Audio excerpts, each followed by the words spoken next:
James Arthur rose to fame in 2012 after winning the X Factor. He's gone on to release 4 albums and tour the world. But throughout his career, he's spoken about his struggles with mental health. And now he's fronting a new BBC documentary. It's called Out of Our Minds. Take a look. I get really bad anxiety, social anxiety, which is a weird thing to think that I'm on stage a lot. And people assume that I'm going to be full of confidence. But my persona, when I'm on stage and stuff, is completely different. It's gotten as far as agoraphobia at times where I couldn't leave my house. And yeah, I suffer with panic attacks, thinking I was going to die. I don't know if anyone's ever had that, where you have a physical reaction to what's going on in your head. Yeah, I've been there, just when you think life's not going to get any worse than this. And then like, at that moment in your head, then you feel like you can't get enough oxygen in to your body. Yeah, it's hard to describe, isn't it? Yeah. It takes a certain amount of bravery for you to all sit around and be open and honest. I always say vulnerability is courage. For years, I always felt a certain level of shame about it. I always felt like, oh, everyone thinks I'm a weirdo now. Everyone thinks there's like something wrong with me, or I'm crazy, or I'm mental. But then I sort of came to realise that it takes courage, it takes real bravery to do that, especially in a group of blokes, essentially, you know. So, yeah, it's very cool. And James joins us now. Hi. Hello. Morning. It's such a deeply personal and brilliant film. You completely open up about your struggles with mental health. What made you decide to make this film now? Well, as you said at the beginning, I've sort of throughout my career I've struggled with my mental health, and when I was approached about doing something, about doing a documentary in 2021 when most of this was filmed, I was, like a lot of people at that time, I was sort of navigating through a tough period of time with my own mental health, and instead of doing something that was solely just about me, I wanted to kind of go into the process naively and do something that was all-encompassing. I had questions at the time about whether I wanted to be back on antidepressants, because at one time they really helped me.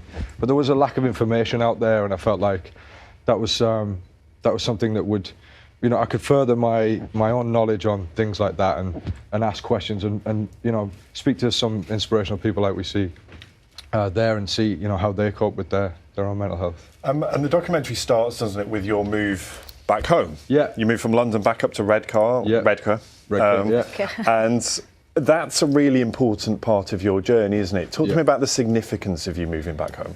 Well, I feel like I decided to make that move just because during the pandemic, I sort of learnt that I could be anywhere, and felt a little bit isolated living where I was at the time, and I felt that being closer to my roots might, you know, align me a little bit more with the universe or something, and being closer to my family and friends. And one of the most illuminating things about, you know, when making this documentary was that I learnt the importance of family and community, you know, aside from the obvious things like therapy and medication.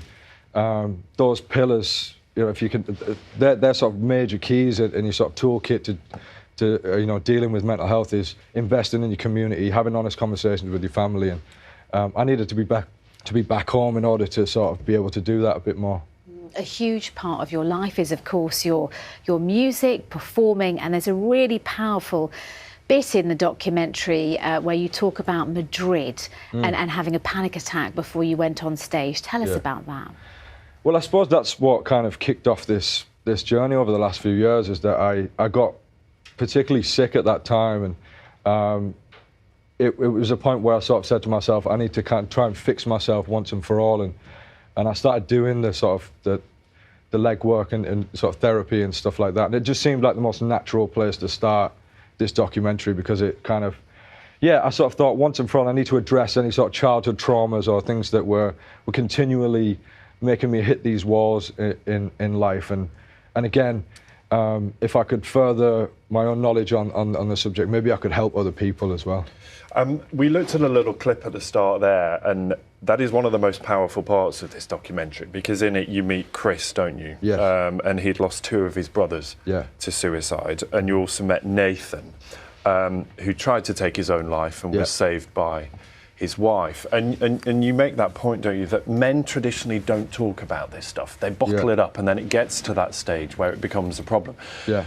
How important was it for you to be able to talk with them, but also for them to share their story? I mean, I think they're really the heroes of this whole piece, because they show that, you know, amongst men, there's probably a bit of machismo, particularly in the Northeast, where the sort of statistics around suicide. I mean, in particular in this country, it's the biggest killer of men under 50, suicide, and in particular in the Northeast, a working class place that's kind of, I think men are less likely to speak about their feelings, and these men are a great example of, you know, let's create a culture within our group of friends of saying things that we might feel silly about saying, or sharing things that men don't normally share, and that might actually save a few lives if they, you know, guys like that can be an example to other men, I think. And confronting your past head on, has it helped you?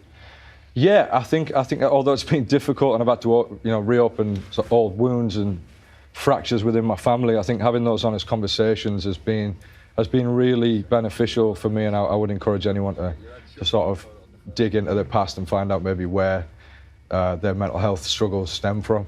And it's really honest, isn't it? I mean, because there's a couple of quotes that stood out to me. You said that when you won X Factor, you know, the euphoria of that, and you say, what's going to ruin this? Yeah.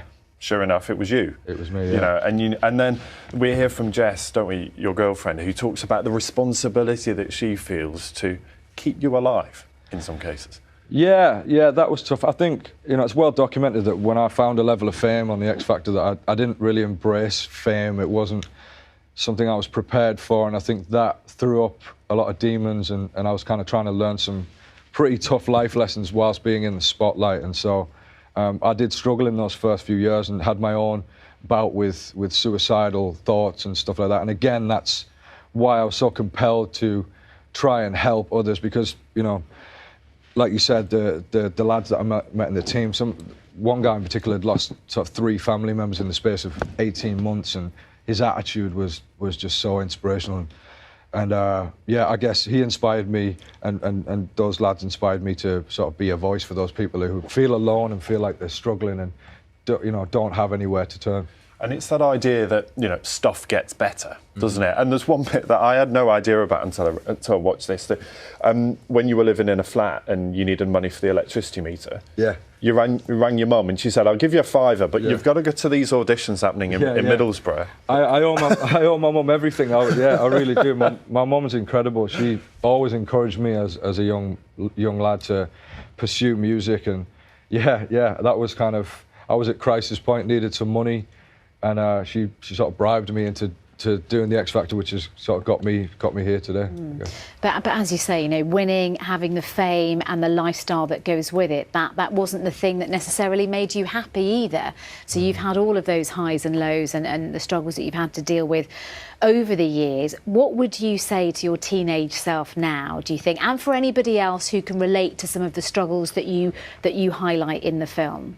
I think don't be so hard on yourself. I think a lot of people that struggle with anxiety and depression, I try and think of it like this: if somebody walked up to you in the street and said some of the things that you say to yourself in your head, you'd probably be rolling about on the floor having a scrap. It's, you know, we say such terrible things to ourselves.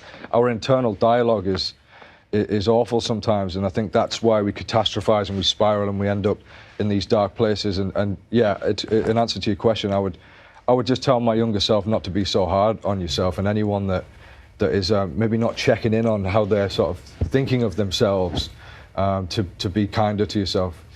And the documentary finishes, doesn't it, with you going back on stage? You know, after all that pandemic shutdown and all the problems. How do you feel now when you go back on stage? How is it? I'm back to loving it. I think it's such a privilege to be able to get on stage and do what I do for a living. Like when I had that sort of bout of illness on stage, it was terrifying, because it was the only place where I never felt like anxiety or my mental health issues could sort of get me. And so to have that happen, I was scared for a while that I wouldn't be able to return to that. And so yeah, I'm very pleased that I'm back sort of thriving in that environment again. We're glad you're back too. Yeah. James, really, really nice to see you. Thank you for coming back. So important to talk about it, as you said. Powerful film. The BBC 3 documentary. It'll be on BBC 3. James Arthur, Out of Our Minds, is out tomorrow. And of course, there's plenty of help available if any of the things we've talked about sound relevant to you, you've been affected by any of those issues, bbc.co.uk/action line is where you'll find a lot of links to help that you might need.